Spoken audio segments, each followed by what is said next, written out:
a gente tem um painel encadeado, aproveitando o mote do evento, e vocês vão ver por que é encadeado. A gente vai começar com cimento, e cimento estrutura. Depois precisa de energia, mas não é energia do primeiro painel, é energia de alimento, certo? Aquela energia. Aí precisa vender, então entra o varejo, mas precisa ter coisa para vender uma confecção. Okay? Essa, grosso modo, é a lógica do painel. Então, eu queria chamar aqui, sem muitas delongas, o Paulo Nigro, que é o atual presidente, está no comando da Intercement, mas ele já foi um monte de coisa, eu não vou ficar falando tudo que você já foi aqui. Obrigado. Pode sentar em qualquer lugar. Eu queria chamar agora a nossos alimentos, o Neivor Canton, que é vice-presidente do Conselho de Administração da Aurora e onde também é diretor administrativo financeiro. Financeiro nesses tempos não é coisa simples. Né? Aqui é o passador de slide, não sei se você vai usar. Vamos lá. E precisamos vender no varejo, então nada melhor do que a Renner. Tá? E quem da Renner? Quem lidera as áreas de sourcing, desenvolvimento de fornecedores e qualidade do produto tem tudo a ver com o nosso tema, que é o Vinícius Mendeguzzi Malfatti. Vou falar italiano com você, hein? Olá. E finalmente temos a nossa pequena empresa com o Eder Weg, lá de Pomerode, que é a Pamela Caseados, que no final vai fechar o painel com aquele toque final, encerrando a nossa atividade. Então, eu queria passar diretamente para o Paulo. Eu vou ficar aqui de vez em quando, eu dou uma voltinha para não ficar de costas para vocês. Tá? Paulo, por favor. Boa tarde a todos e todas. Prazer estar aqui, uma honra, na verdade, ter sido convidado a participar desse painel e mostrar um pouquinho do trabalho da Intercement aqui no Brasil e também da cooperação que temos com o Sebrae nesse trabalho de empoderamento das pequenas e médias empresas que trabalham dentro do nosso ecossistema. Como o objetivo aqui não é fazer propaganda da empresa, eu preferi trazer um vídeo para apresentar para vocês o trabalho que nós fazemos aqui no Brasil. A Intercement é uma empresa brasileira que está presente em várias geografias no mundo, produzindo cimentos e derivados. Então, o vídeo fala por si só, vale mais do que 1000 palavras. Vamos disparar o vídeo e depois a gente bate um papo. Pode ser? Então, tá bom. Vamos lá.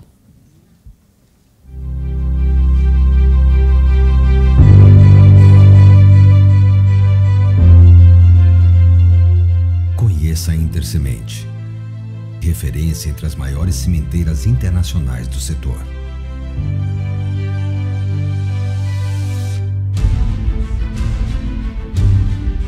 Desafiar-se permanentemente sempre foi uma premissa. E é sobre esta que a Intercement reforça todos os dias a sua posição de liderança ou vice-liderança nas regiões onde opera e em mercados tão distintos como Portugal, Argentina, Moçambique, Cabo Verde, Brasil,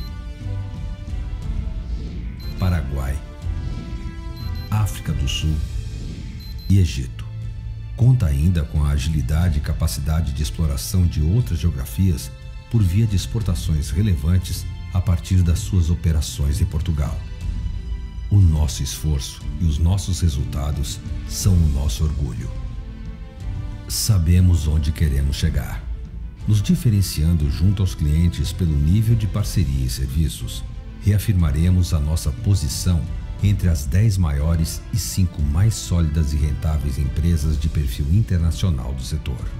Sabemos como queremos chegar lá, crescendo e nos desenvolvendo em conjunto com os nossos stakeholders, clientes, colaboradores, fornecedores, acionistas e comunidades, direcionados por inovação, sustentabilidade e excelência operacional. Somos comprometidos com a criação de valor em longo prazo e com o desenvolvimento sustentável. buscamos garantir solidez operacional e financeira, assegurando o respeito a critérios éticos, legais e socioambientais. Nossa atuação está amparada em políticas de saúde, segurança e meio ambiente e de sustentabilidade, e nossa convicção está em que só é possível se encaminhar cada vez mais para uma operação sustentável se descobrirmos novas maneiras de trabalhar. A inovação é para nós um vetor prioritário. Acreditamos, acima de tudo, na construção de parcerias sustentáveis. Somos uma peça importante na construção de uma sociedade que cresce, se desenvolve, cria empregos e renda. Somos mais de 8.000 profissionais responsáveis por obras e sonhos. Contribuímos ativamente para o desenvolvimento social e econômico de países, regiões, cidades e comunidades. É esta dinâmica que nos move. E não fazemos isso sozinhos. Construímos parcerias sustentáveis com as comunidades onde atuamos, nas quais temos o forte compromisso de apoiar o desenvolvimento. Construímos parcerias sustentáveis com nossos profissionais, na opção pela meritocracia, pela excelência na gestão e pela firme atuação na cultura da segurança. E construímos parcerias sustentáveis com nossos clientes e fornecedores, pela disposição de gerar parcerias saudáveis, cooperativas e de longo prazo. Somos parceiros e zelamos pelas parcerias de todos aqueles que apostam na Intersemente e que com ela constroem um futuro melhor. Todos nós, sem exceção, fazemos parte da Intersemente, de uma história que se escreve todos os dias e a qual chamamos cada vez mais personagens. Juntos somos reconhecidamente uma das maiores e melhores cimenteiras internacionais do mundo. Uma história de sucesso pronta para iniciar seus novos capítulos. Intersemente, construindo parcerias sustentáveis.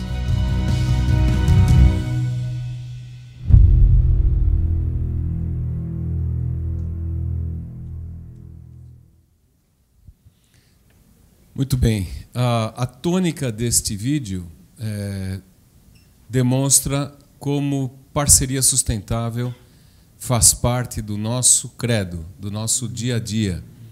Aliás, o nosso tagline fala em construindo parcerias sustentáveis. E eu acho que este círculo que está aqui montado é a forma como eu gostaria de começar essa minha breve explanação. Aqui nós temos exemplos de empresas que tiveram que privilegiar um encadeamento sustentável para sobreviver. Eu, na minha vida pregressa à Intersemente, eu tive a oportunidade de ser um parceiro de uma das mais bonitas realidades cooperativas deste país, que é a Cooperativa Aurora. E eles, mais do que ninguém, sabem o que é isso. Serviram muito de exemplo para mim, para a minha formação profissional. O que inspirou o projeto que nós chamamos de Projeto Parcerias? Isso tudo começou com o livro do Mar Azul, do Blue Ocean, não é? E isso foi parte de um seminário dentro da empresa, e a construção de parcerias sustentáveis saiu como um dos principais pilares estratégicos da nossa organização. Fomos para a rua, fomos pesquisar, falamos com os nossos parceiros de negócio, fornecedores, clientes, comunidades, e daí saiu um paper que foi aquilo que deu origem às 10 dimensões do nosso programa de parcerias. Eles estão ali, eu não vou ler todos, mas está chamada a atenção para a facilitação das redes de valor. E debaixo deste pilar de facilitação saíram várias iniciativas para que essa estratégia pudesse ser vivida no dia a dia. Bem, o que é o programa em si? Aonde que nós temos a nossa intersecção com o SEBRAE? Uma destas iniciativas dizia que nós precisávamos unir forças para fazer aquilo que é o verdadeiro empoderamento dos nossos parceiros de negócio, principalmente aqueles que estão nas pequenas comunidades. O cimento, a produção de cimento é feita no interior do Brasil. Nós não vamos encontrar uma fabricação de cimento numa grande cidade, numa capital. Normalmente, você precisa de uma jazida de minério, você precisa de grandes instalações. As nossas fábricas são verdadeiras cidades e, via de regra, as nossas fábricas são a principal fonte de renda para aquela pequena comunidade. O expertise para saber como capacitar, como empoderar estas comunidades e os seus jogadores, o Sebrae sabia melhor do que ninguém como fazer isso. Então, foi aí que nós unimos forças. Já estamos... começou no estado de Minas Gerais, em 3 de nossas plantas.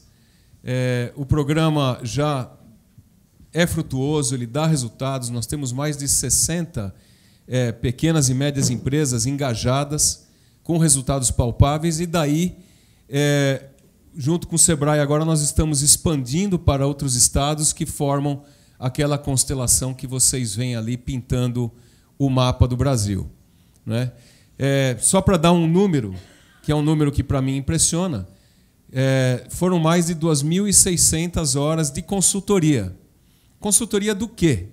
Consultoria de gestão, ensinar esse pessoal a trabalhar com processos, colocando indicadores para medir progresso, que tenham normas de governança, com estruturas para poder gerir melhor as suas vendas, o seu contas a receber, enfim, aquilo que para nós parece óbvio, mas para a maioria destas realidades não é. E com isso, eu acredito que o melhor resultado, além do crescimento e daquilo que essas empresas estão vivendo, é como elas estão se qualificando e capacitando para serem parceiros de negócio mais bem equipados para nos servirem melhor e ajudarem a nós mesmos a desenvolvermos o nosso negócio e crescermos, né? Mas tem um outro subproduto, que aí é um subproduto mais altruísta, que eu acredito que quem está aqui nessa sala vai concordar comigo, é torná-los independentes de nós. Hoje, a maioria dessas empresas fornecem serviços e produtos para outras empresas e, se por qualquer razão, né, o nosso segmento sofrer um baque de mercado ou qualquer coisa, essas empresas continuarão vivas. Então, acho que é isso um pouco da filosofia que está por trás deste programa, um programa lindo, e estava discutindo ali com o Renato, e a gente espera que a gente possa pintar todo o mapa do Brasil, e fica o desafio para nós ajudarmos a qualificar nossos parceiros para irem para fora do Brasil. Eu sei que vocês discutiram isso em outros momentos, e por que não? Né? As nossas fronteiras estão aí. Nós estamos hoje só aqui no Cone Sul com uma grande operação na Argentina, somos líderes de mercado na Argentina com a marca Loma Negra. Estamos no Paraguai, a segunda empresa de cimentos no Paraguai, depois da estatal, da Indústria Nacional de Cimentos Paraguaia, que está crescendo. Então, por que não pensarmos? Se pensarmos apenas, por exemplo, em cadeia logística, estes nossos parceiros de negócio poderiam estar prestando serviços para todos esses países circunvizinhos e além. Então, eu paro por aqui, professor. Eu acho que não faz sentido eu continuar falando muito. Eu acho que o que vai ser rico vai ser o debate depois. Não, legal, Paulo.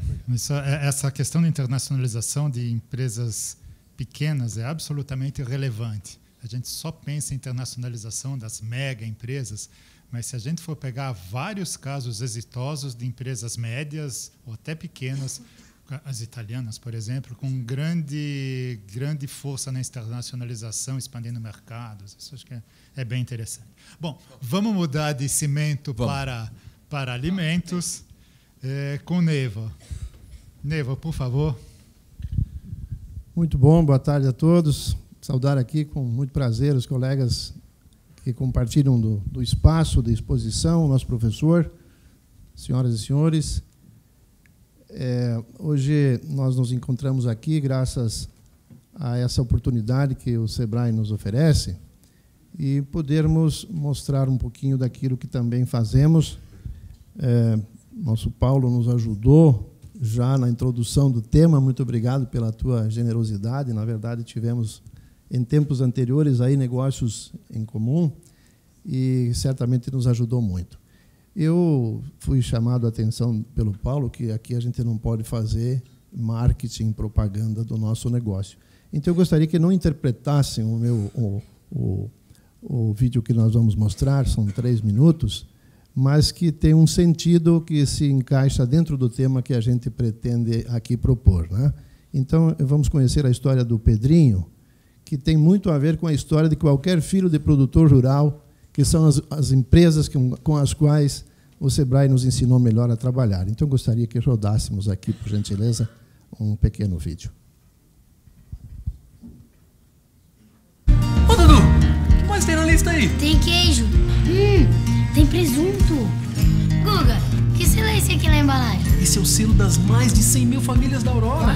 É sobre a história de quem acredita no cooperativismo. Esse pequenininho esperto aí da foto é o Pedro. E o Pedro, assim como muitos brasileiros, nasceu no campo. Era uma família que estava começando a vida e que acreditou no cooperativismo. Pedro viu seu pai trabalhar firme, prosperando a cada dia. E como toda boa história, essa também é cheia de grandes momentos. Com muito trabalho, com muito respeito. Junto, sabe? Junto. A gente vai longe. Experimenta um pedacinho. O que você acha?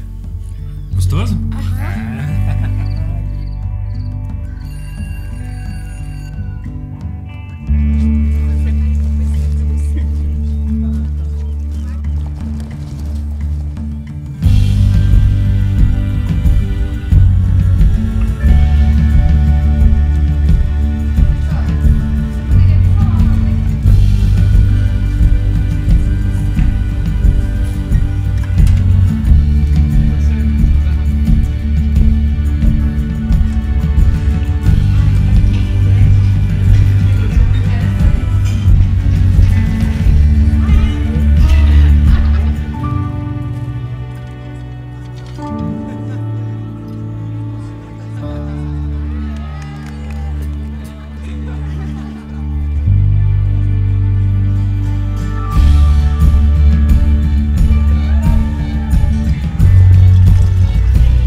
Tem o caminho de ida, então tem o de volta também.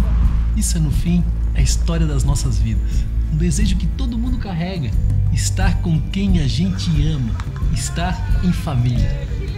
E por aqui, não foi só a mesa que cresceu. A propriedade do pai do Pedro se transformou, se organizou e prosperou muito. É que eles são uma das mais de 100 mil famílias que fazem da Aurora uma das maiores cooperativas de alimentos do Brasil. E o Pedro? Bem, se você acha que a história do Pedro está chegando ao fim, ela está só começando. Por isso, quando você leva um produto Aurora para casa, leva também o carinho, o cuidado e o respeito de todas essas famílias. Nossa, que história, hein? Sabe que me deu até saudade de casa? O que me deu foi fome. Bora pra casa? Vamos! Ai, que saudade do churrasco do meu pai. E a feijoada da tia Dulce? Da lasanha da mãe. Aurora, a hora mais gostosa do dia e da família brasileira. Agora é um horário adequado, né? Pois é, precisa falar um pouquinho de como nasceu isso. E a Aurora faz 50 anos o ano que vem. E o nosso trabalho com o Sebrae faz 20 anos o ano que vem. Esse é um casamento, é um caso realmente de amor que surgiu e que parece que não tem data para terminar. Até porque nós vamos ver adiante os números e nós não atingimos ainda essas 100 mil famílias que nós estamos falando. Nas 100 mil famílias, é importante que se diga, tem 28.500 empregados hoje no complexo e as 73 mil famílias são dos produtores, dos empresários rurais, que eram e são famílias humildes, com um nível de escolaridade, via de regra, muito restrito e que precisavam de algo que viesse alavancar a sua informação, o seu conhecimento, para permitir que eles se enquadrassem e produzissem as matérias-primas que nós precisamos processar. Então, vejam que, quando começou o trabalho com o SEBRAE, nos nossos programas, existe um marco que coloca assim: o produtor rural, antigamente, era assistido pela extensão rural, que era um serviço público, né, do Estado, e que até certa altura produziu bons resultados e, de repente, caiu, dá para se dizer, até faliu. E não se tinha mais alguém que pudesse ajudar o sistema cooperativo. Eu falo das cooperativas porque estão em toda essa nossa geografia que nós atuamos, temos a presença de cooperativas. Acho que deve ter aqui perdão. Aqui estão as cooperativas a que me refiro. E as 73 mil famílias de empreendedores rurais, que são os cooperados, estão na base de uma dessas 12 cooperativas. E a extensão rural, não tendo dado conta do recado, nós ficamos num buraco negro. Como fazer para fazer com que esses produtores assimilassem as necessidades que o mercado nos impõe hoje? E esses pequenos produtores passaram, então, reunidos em grupos. Nós temos os programas, um dos primeiros programas que teve a principal finalidade de resgatar a autoestima do produtor, porque nós tínhamos uma evasão do campo jamais vista. A falta de perspectiva de renda, especialmente, levou, eu diria que mais de 50% dos pequenos produtores rurais migraram do campo para as cidades. E chegamos em tempo de salvar um bom número, que é a necessidade que se tem para poder suprir, especialmente, os volumes necessários de produção para otimizarmos os processos em nossas plantas industriais. Esses produtores, como dissemos inicialmente, não sabiam fazer as contas, fazer a contabilidade. Um fator que foi levantado como curiosidade, mas é muito importante no nosso trabalho enquanto cooperativa de resgatar a autoestima das famílias, é que as meninas do campo não queriam mais se casar com os meninos do campo, porque não lhe davam uma perspectiva de uma vida adequada.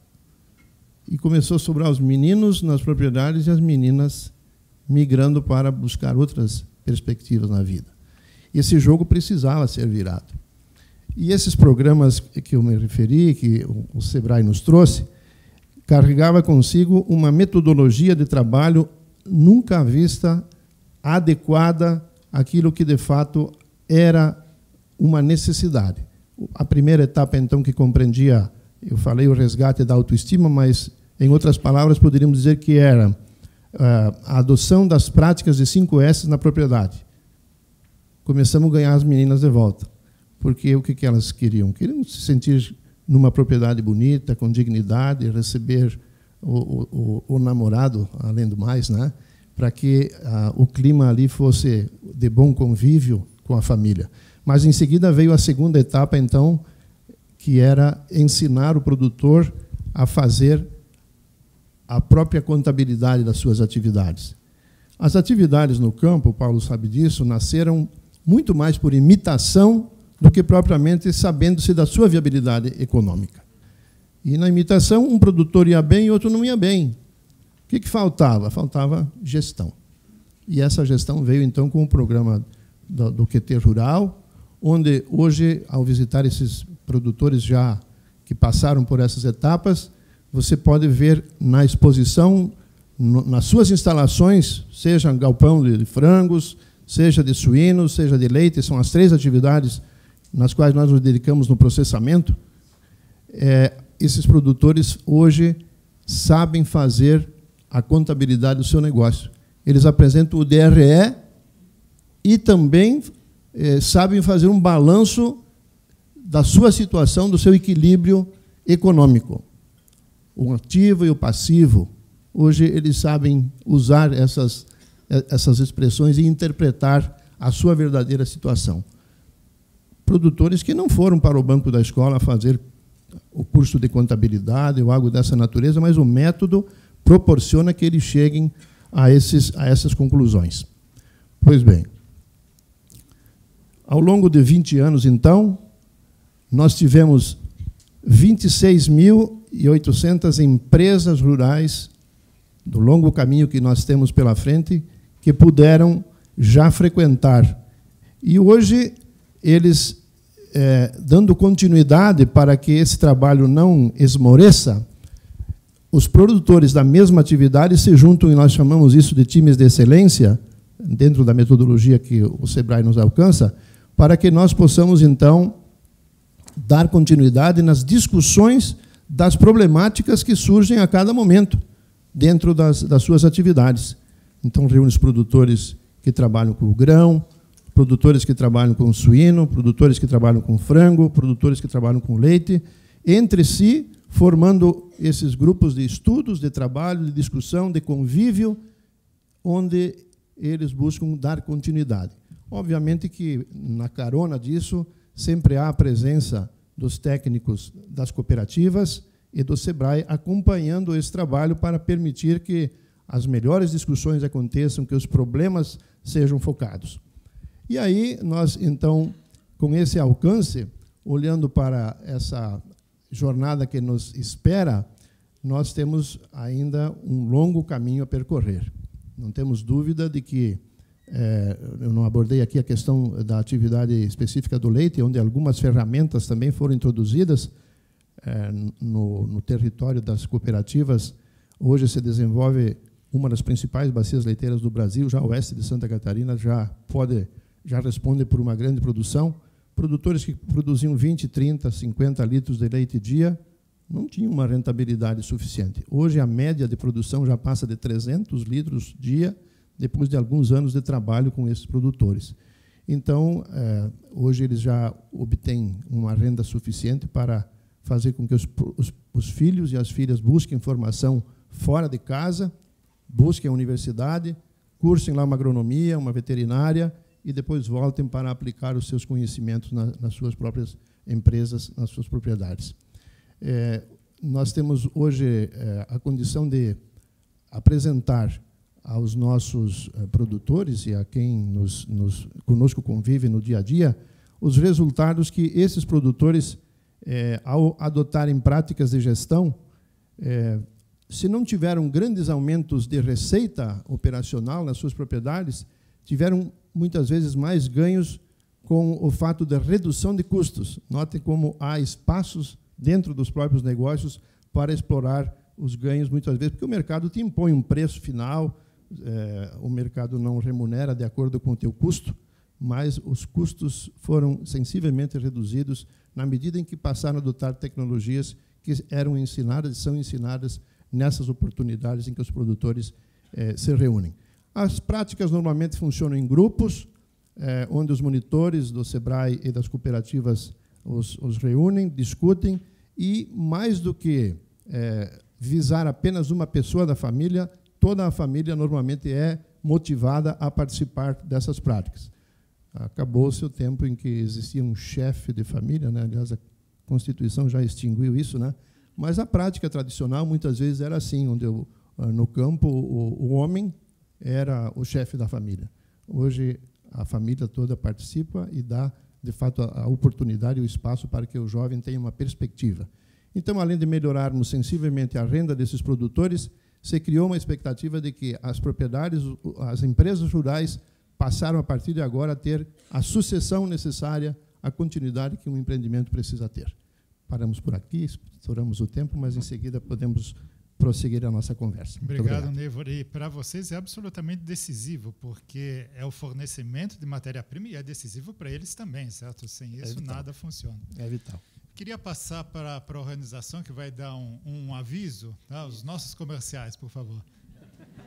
Os comerciais serão bem rápidos aqui, apenas para relembrar aos participantes que, caso queiram fazer perguntas aos painelistas, o número está na tela, é o 61 999-130-719. Perguntas via WhatsApp, começando sempre escrevendo painel 2, a quem se destina a pergunta, e também não se esqueçam de se identificar.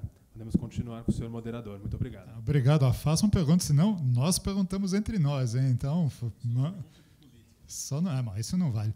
Mas vamos passar agora para o Vinícius, da Renner. O Vinícius é responsável por gestão de fornecedores, né? Bom, é melhor você falar do que eu, né? Vinícius, obrigado. Após a inserção gratuita política, a gente fala o segundo bloco, é isso? Bom, a gente vai... Programa obrigatório, exatamente. Eu acho que, primeiro, eu queria agradecer 4 pessoas que tornaram esse projeto dentro da Renner, de fato, aconteceu. Acho que a Josi, lá pelo Sebrae, o Renato e também a Lúcia, que foram da parte do Sebrae, e o Edu também, que está aqui conosco, um dos entusiastas desse assunto dentro da Renner, que para nós é muito importante. Eu queria trazer 2 elementos que me parece que são importantes para entender por que nós estamos olhando para isso. Afinal das contas, nós somos uma empresa de varejo, né? A gente vende roupa, a gente não produz roupa. Hoje nós não temos nenhum produtor, não temos nenhuma fábrica que é exclusiva da Renner, ou também nós não temos também fábricas próprias. Então, nós precisamos olhar para a nossa cadeia. Outro dado importante para a gente olhar é o seguinte: hoje, 70% de todos os produtos que a gente vende são produzidos no Brasil. E um outro elemento importante para nós, quando a gente pensa a moda ela precisa ser reativa, ela tem que ser rápida, porque o que passou ontem à noite na novela, ou o que o artista usou ontem, a nossa cliente vai para a loja amanhã e quer vestir essa roupa. Então, se nós não tivermos uma cadeia reativa e uma cadeia capaz de entregar os produtos no tempo que a gente precisa, a gente está fora do mercado. Então, acho que esses são elementos importantes quando a gente olha para um programa que nem esses, e a gente precisa com que a cadeia seja reativa e nos dê oportunidades de entregar o produto que, de fato, o cliente gosta. Eu acho que um outro ponto bastante importante, quando a gente olha para a nossa cadeia, a gente leva em conta o tema de sustentabilidade, porque quando a gente olha para a indústria da moda, ela é considerada hoje a 2ª mais poluente do mundo, tem temas relacionados ao trabalho. Então, olhar para a cadeia e desenvolver uma cadeia que olhe para esses temas é extremamente importante. E também um outro ponto importante, se os nossos fornecedores e subcontratados têm condições de entregar e têm sustentabilidade financeira, a gente consegue, de fato, entregar produtos para os nossos clientes do jeito que eles querem. E eu fiquei comovido com o vídeo, porque me lembrou um pouco da história, com certeza, de muitos nós que um dia saímos de casa para estudar. E o que acontece na indústria da moda, isso também acontece muito. Muitas das oportunidades, e aí eu trago um pilar importante dentro da Renner, que é o pilar gente. Quando a gente pensa nas pessoas, a gente pensa no desenvolvimento. E olhando, a gente tem muitos casos. Os casos que eu me lembro de uma das pessoas que participou desse programa Encadeamento Produtivo, que, além dos números que depois a gente vai falar de entregas importantes, ela falava, depois do encerramento do programa, que ela decidiu fazer a faculdade de engenharia de produção para poder melhorar o negócio dela e poder fazer com que a família melhorasse as condições. Então, além do aspecto financeiro, tem um aspecto de transformação social, um programa que nem esses. E eu vou pedir para passar o vídeo, que esse vídeo também vai dar uma ideia do que foi o programa, quais os números que a gente conseguiu atingir e qual o envolvimento da cadeia como um todo.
Essa foi a primeira experiência que a gente fez em parceria com o Sebrae e nos dá a capacidade de chegar onde a gente não chega na cadeia, que é na terceira onda lá da cadeia, no nosso terceirizado. E essa capacidade do Sebrae entrar com temas de gestão, que para mim é o grande tema, e aí a gente vê ganhos de lead time, de entrega de produto de 11%, qualidade de produto aumentando 7% e também produtividade mais de 23%, a gente tem a certeza que a gente conseguiu fazer uma transformação e uma melhoria do negócio que, no final das contas, vai entregar um produto melhor para o nosso cliente. Um outro ponto importante, quando a gente olha para isso, esse foi um projeto de um ano. Para esse ano de 2019, a gente tem a perspectiva de quadriplicar o número de empresas que a gente vai atender. Nesse primeiro, em torno de 70 empresas foram atendidas, e agora a gente vai para mais de 200 empresas que elas serão atendidas nesse processo todo. E aí entra, acho que um dos aspectos mais importantes que a gente entende quando a gente está olhando para esse tema todo de exponencialidade, de mudanças da forma da digitalização, o trabalho colaborativo. As empresas não conseguem fazer sozinhas. E aí esse sistema todo montado na volta das empresas, ele é extremamente importante. E aí a transformação, a criação de um ecossistema produtivo que consiga atender as necessidades das grandes empresas, mas não só, quando a gente olha das necessidades das comunidades também, porque o desafio que vocês têm lá de manter o produtor rural na cadeia é o mesmo que a gente encontra na nossa. Quem vai costurar? Quando a gente olha quem é o sonho da menina hoje de ser uma costureira. Então tem um desafio de trazer para essa atividade que também gera recursos, que gera oportunidade de trabalho, trazer dignidade para esse tipo de profissão que há muito tempo vem passando aí pelas gerações. Depois a gente vai ter um caso aí de alguém contando de forma prática como isso acontece. E quando a gente olha para a Renner, a gente vê que isso tem trazido um desafio bastante grande para a gente olhar o nosso modelo de negócio e olhar como a gente trabalha com a nossa cadeia. E a gente tem visto, de fato, mudanças muito substanciais, e esse programa agora vai aumentar consideravelmente, e a gente tem perspectivas aí para o futuro de ele se tornar uma das âncoras de desenvolvimento. Além disso, evidentemente, existe todo um trabalho voltado para os nossos fornecedores diretos, né?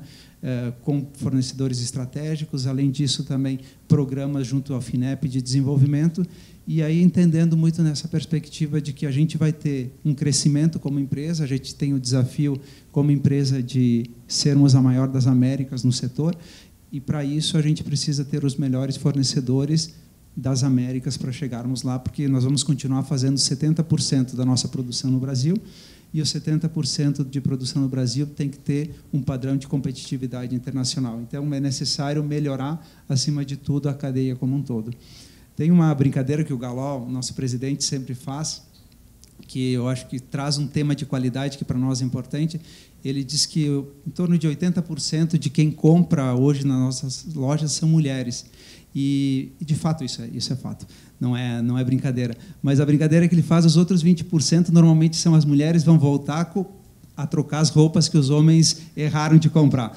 Lá em casa, pelo menos, funciona dessa forma, né?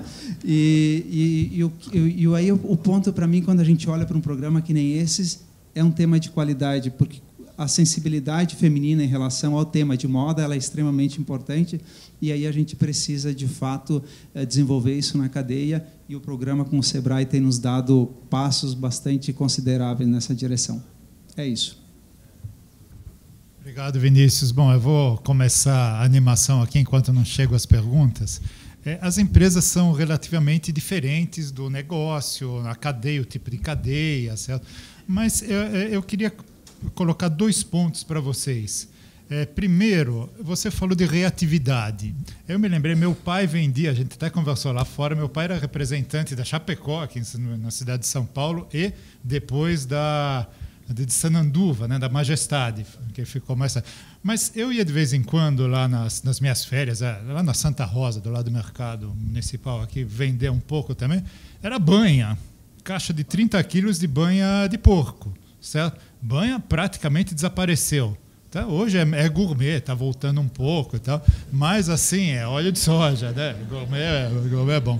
Né? É óleo de soja. Então, mesmo numa atividade que parece muito tradicional, vai mudando. Vocês fazem comidas prontas, coisa que as cooperativas lá atrás não tinham. Era salame, copa e tá bom, né? Salaminho, que aliás eu gosto mais. Mas enfim, é outra coisa. Então eu queria que vocês falassem um pouco da experiência de vocês sobre quando muda um pouco a estratégia, quando muda um pouco o produto ou o serviço, ou uma necessidade de economia de energia, alguma coisa assim, como é a reação dos pequenos fornecedores? Como eles se adaptam? Eles têm apoio? Eles têm fôlego financeiro para aguentar o tranco? Eu queria que vocês contassem um pouco sobre isso. E depois, o que precisa ser feito? Onde precisa melhorar? Onde o pequeno precisa melhorar e onde a grande empresa precisa melhorar para trabalhar melhor com o pequeno?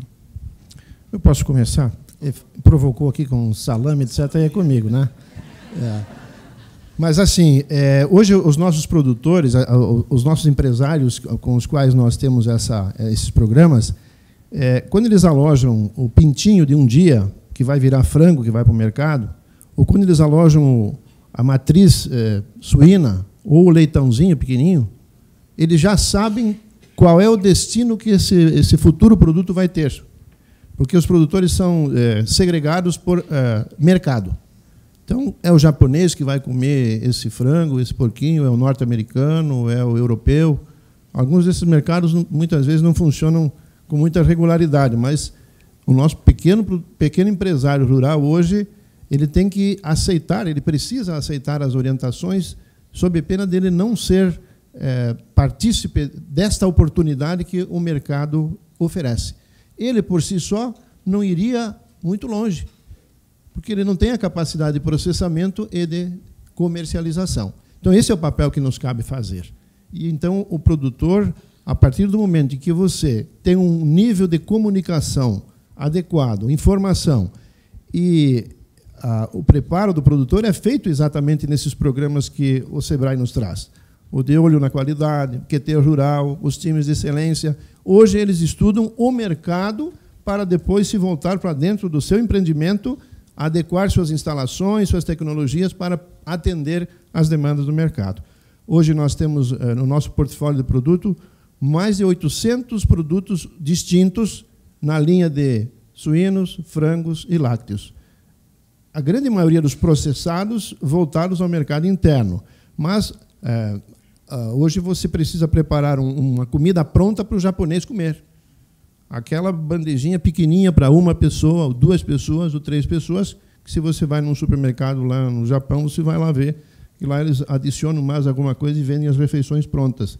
São peças milimétricas que precisam ser processadas para que o mercado aceite. Então, muitas vezes, nós trazemos técnicos de lá dos países cujo destino é dado ao produto, para que ajudem a preparar, inclusive, a nossa mão de obra dentro das nossas unidades fabris. Quanto mais o produtor, que precisa alimentar os seus plantéis com as rações compostas exatamente com a exigência externa. E aí ela varia muito de país para país. O chinês não quer comer produto que muitas vezes ele nos vende para cá, para adicionar nas rações. Tem que ir para o Japão, tem que ir para os Estados Unidos, mas o mercado, nesse aspecto, oferece N oportunidades. Era isso. Obrigado. Paulo, o que você tem a dizer sobre isso? Eu toquei antes a questão da capacitação. E no mundo no qual nós estamos vivendo hoje, é um mundo que não tem mais espaço para a informalidade. A empresa que não estiver capaz de responder às condições mínimas de práticas de governança, de compliance, de gestão, não é? O Neivor estava falando agora que o pequeno produtor agora vem com um DRE mostrando o seu resultado. É assim também, se eu der um exemplo que é muito intensivo na nossa atividade, é a questão de transporte. Então, se nós fizermos só uma conta rápida, vocês imaginem, nós vendemos no Brasil quase 8 milhões de toneladas de cimento. 8 milhões de toneladas, ou seja, 1 tonelada já são 1.000 quilos. Imagine isso milhões de vezes. E a quantidade de transporte que a gente precisa é muito grande. E nós não podemos depender apenas das grandes transportadoras. Daí que o trabalho de qualificação na cadeia logística foi muito importante. E você falou de mudança de estratégia, eu vou te falar de uma mudança que não estava na estratégia de ninguém, que foi a greve que nós vivemos esse ano, a greve dos caminhoneiros.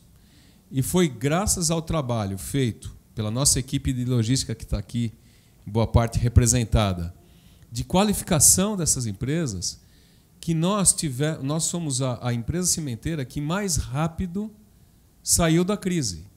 Que nós conseguimos rapidamente voltar a reabastecer os estoques de nossos clientes devido a essa relação de simbiose e cumplicidade que nós formamos com milhares de pequenos transportadores em todo o país, né?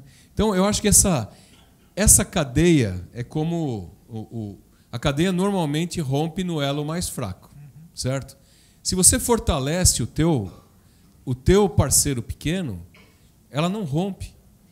Ela vai estar multiplicada milhares de vezes num país continental como o nosso. Eu acredito que esse é o nosso papel, né? Agora, depende muito de ter alguém que possa traduzir essa vontade em trabalhos lá no campo, onde a coisa acontece. Esse é um papel que o SEBRAE vem desenvolvendo com excelência no nosso país. É um orgulho de ver o que o SEBRAE tem conseguido transmitir. Eu sou um apaixonado pelo conceito de valor compartilhado, né? O valor compartilhado na cadeia. Esse é um conceito que eu sei que o SEBRAE abraçou em 2014 com a evolução da teoria do Michael Porter de vantagem competitiva. Michael Porter, há 30 anos atrás, ele falava que quem era único na sua cadeia é quem iria vencer o jogo. Hoje, ele mudou esse conceito dizendo as cadeias que forem únicas, mais bem preparadas, é que vencerão o jogo. Sozinho a gente não chega mais lá. Tem uma certa competição entre cadeias ou entre ecossistemas. Sem dúvida. Pode rotular. E no mundo digital, isso, imagina. Se expande. Obrigado, Paulo. Vinícius. Eu acho que tem... Quando vocês tem a moça lá da novela, ou o mocinho, porque o mocinho também usa roupa. Também usa, né? Mudou, tá numa gravata vermelha e tal, precisa combinando fazer gravata vermelha. E tal. Microfone.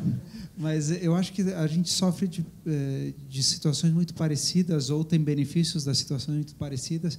E quando a gente está olhando para a nossa cadeia, agora é um momento desses que a gente vê como é que o jogo é jogado, porque a gente tem uma variação de dólar muito grande.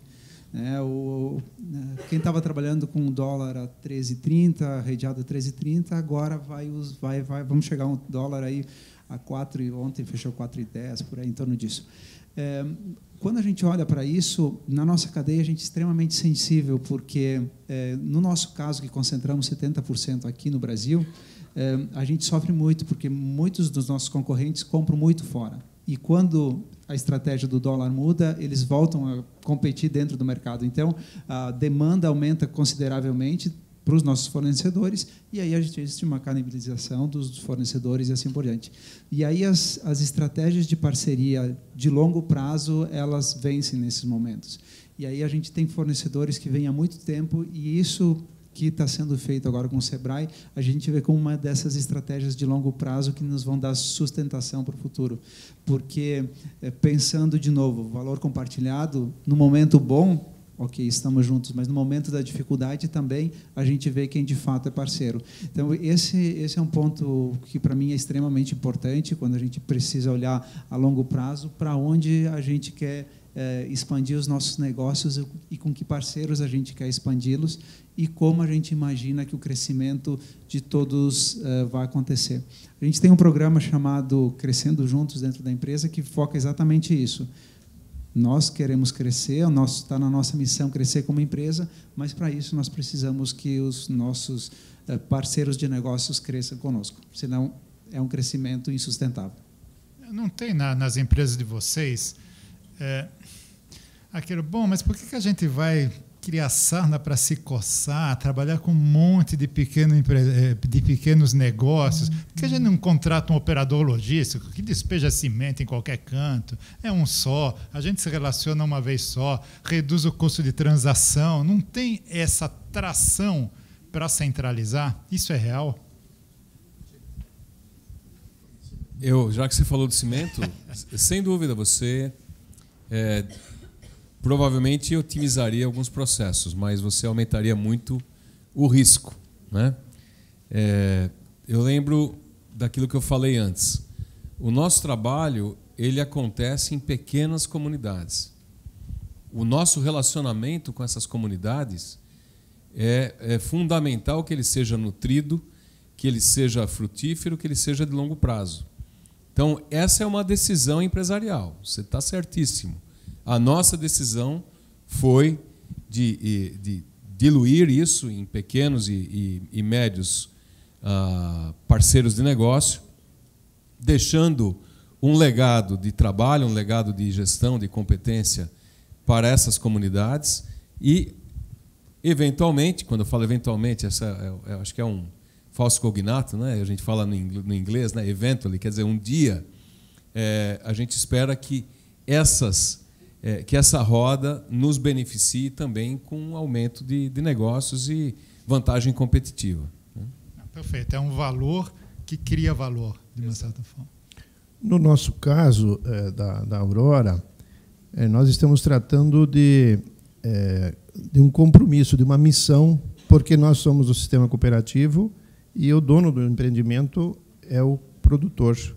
Então, nós estamos, de fato, a serviço dele, com a necessidade, inclusive, de buscarmos, irmos ao mercado, ampliarmos o mercado, porque ele também tem uma escala mínima que ele precisa estar produzindo para viabilizar e saciar as suas necessidades familiares. Então, o empreendedor, o nosso parceiro empresário rural, é, de fato, o alvo maior das nossas preocupações. Muitas vezes, as ordens vêm do campo e a gente tem que se virar no mercado, quando, pela lógica, se deveria ver o que o mercado quer para nós estarmos fazendo. Mas, em alguns momentos, e especialmente agora, vivemos um momento assim, onde o consumo está relativamente retraído, especialmente o mercado interno, fruto de perdas que tivemos de mercados exportadores, compradores, e há uma super oferta, e qualquer empresa, a primeira atitude que tomaria seria reduzir a produção. E nós temos que pedir licença para isso, se for o caso, porque é ele que manda. Exagerando um pouco. E como é a situação lá na Renner? Não tem vamos importar da China, está tudo pronto lá, baratinho. Nós temos uma mentalidade de empresa, para algumas coisas, de empresa pequena, de responsabilidade com o país que a gente tem. Então, isso é discurso do conselho, é discurso do presidente da empresa. Nós somos uma empresa daqui. E aí, tem para determinados produtos que seria muito mais fácil importar de fato. Mas a estratégia dos 70% ela se mantém porque a gente tem uma responsabilidade com esse país. E tem mais um detalhe, eu acho, no nosso modelo de negócio. Manter os 70% aqui significa trabalhar com mais risco porque são fornecedores menores. Então, sim, faz parte. Eu acho que é o que já... Mas é mais reativo por outro lado. Se tiver que importar da China, não sei o que, já mudou a novela, já mudou a cor. Então. Isso, exatamente. Bom, eu acho que está na hora da gente passar para o Éder para ouvir as considerações dele. O Éder lidera a Pamela, que eu acho que vocês, se eu entendi direito, vocês trabalham também com a Renner, tá certo? Isso mesmo. E aí, por favor, e já queria agradecer a presença de todos aqui, se eu puder falar, Luiz, em nome do Sebrae, tá certo? Em meu nome pessoal, foi muito interessante estar aqui com vocês. Éder, a bola é sua. Vamos lá, boa tarde a todos. Desculpa eu falar de costas para alguns aqui. Em primeiro lugar, eu gostaria de agradecer, em nome das 23 empresas, das microempresas que fazem parte de toda a cadeia de fornecimento do projeto Encadear com a Renner, né, da nossa âncora DDX. Eu queria agradecer a tua pessoa, Vinícius, em nome da Renner. Queria agradecer o pessoal do Sebrae, o Valdecir, da DDX, que sem essas 3 empresas nos apoiando, a gente não conseguiria chegar onde a gente chegou agora. Então, o que acontece? Nós somos a Pamela Caseados hoje, o que o Neivor falou, são pequenas empresas que, no nosso caso, pequenas oficinas de costura, né, que fazem o final acontecer, né?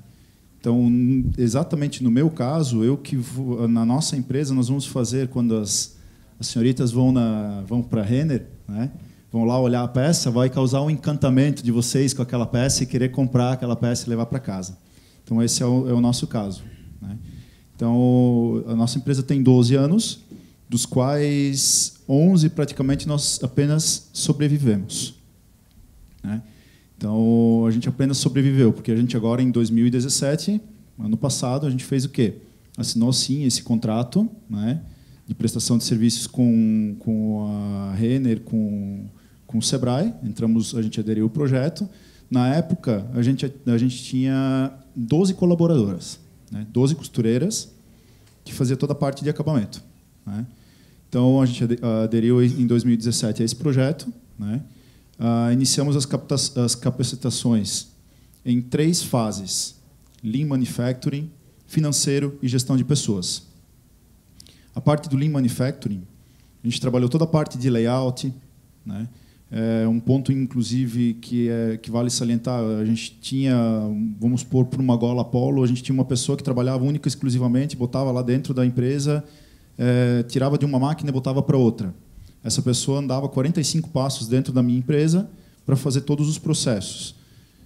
Retrabalhamos o layout, retrabalhamos de novo, no final a gente chegou, não, agora está bom, 18 passos, reduzimos muito. Então, essa pessoa que antes corria dentro da empresa, hoje ela faz outra coisa, né? Ela foi remanejada lá dentro, e a gente consegue, com as próprias costureiras, já fazer a parte da produção, né? Outro ponto do Lean, a gente começou a trabalhar com indicadores de ocupação de máquina, que antes a gente não tinha, né? Depois disso, entramos na parte de financeiro, né? Aí que entra o caso que o Neivor falou.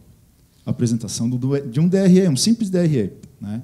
Eu vim da parte de metal mecânica, então eu já tinha um pouco de noção de como seria trabalhar com isso, mas ainda não estava bom, né?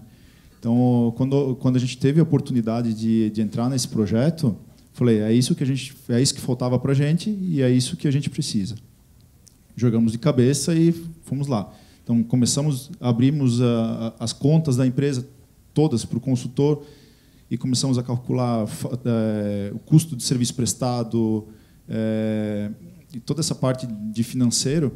E aí a gente percebia que, né, caramba, eu estava perdendo dinheiro numa coisa que eu estava achando que eu estava ganhando dinheiro, né? Então, já foi mais um baque. Ótimo. Mais um ponto que a gente superou. Entramos, então, na parte da capacitação de gestão de pessoas. Ali, para mim, foi um dos pontos mais fortes, porque assim, a gente tinha muita rotatividade. Estava comentando antes com o pessoal, às vezes, e é assim, tá, gente? É assim mesmo. Nas pequenas oficinas de costura, às vezes, uma costureira, por causa de 100, 150 reais, ela sai da tua empresa e vai para outra empresa. Ela não quer saber, né? E os valores são poucos mesmo, né? E a gente tinha muita rotatividade. Então, a gente começou a trabalhar essa parte na parte de gestão financeira, de gestão de pessoas. E hoje, depois de um ano, né, de projeto, praticamente todas as nossas colaboradoras, exceto as 4 meninas que, na verdade, estão na parte de experiência ainda, todas elas têm mais de um ano de empresa. Então, a gente conseguiu, digamos, fidelizar, né, as nossas próprias colaboradoras, buscando o quê? Buscando parcerias junto com o SESI, parcerias junto com clínicas médicas próprias, particulares, para dar um pouquinho mais de qualidade de vida também para as nossas colaboradoras, né? Então, até agora eu só falei do que a gente trabalhou em cima, né? E agora eu acho que vem um ponto que é primordial, né? Que impacta e mostra que esse projeto de encadeamento produtivo traz resultados. O Vinícius já mostrou alguns resultados, mas exclusivamente dentro da minha empresa trouxe um resultado muito grande, né? Vou passar um pouquinho aqui agora. Então, até um fato engraçado que aconteceu faz um mês atrás. Eu comecei a fazer o fechamento dos primeiros semestres de 2018 e, comparando com 2017, eu olhei e falei, não pode, vou voltar, vou fazer as contas, tem alguma coisa de errado. Foi lá, realmente, 23% de crescimento comparando os 2 primeiros semestres de cada ano. Ótimo. Para uma economia que está estagnada, fiquei muito feliz.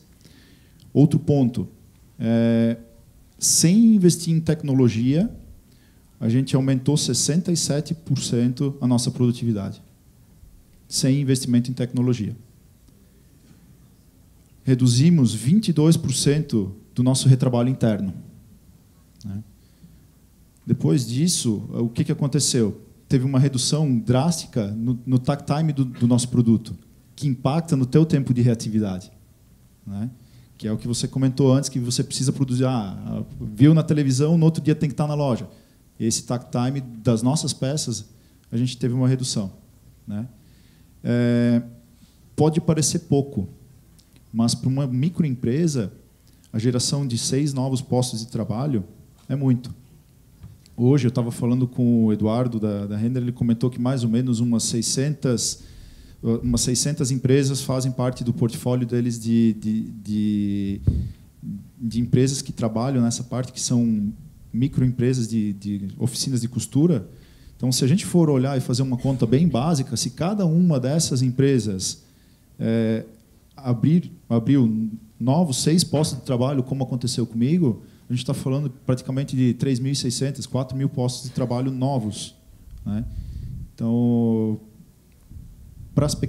para grandes empresas pode parecer pouco, mas para nós que trabalhamos com uma produção bem enxuta, né, é muita coisa, 6 postos de trabalho, né?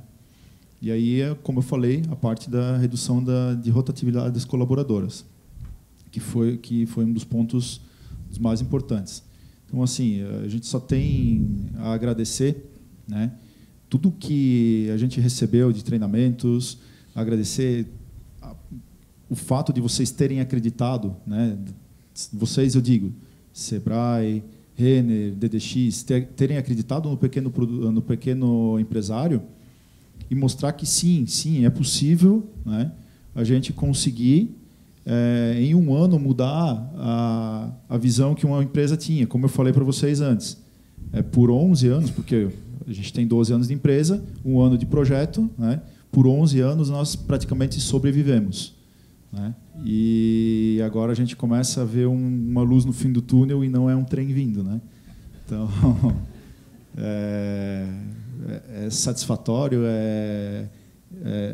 para mim é um orgulho estar aqui hoje no meio de uma plateia dessa, aí, no meio de um fórum desse, com tantas pessoas importantes aqui, estar vindo falando de uma empresa que tem 18 colaboradoras, né, e uma microempresa, né? Então, só tenho a agradecer por enquanto. Obrigado.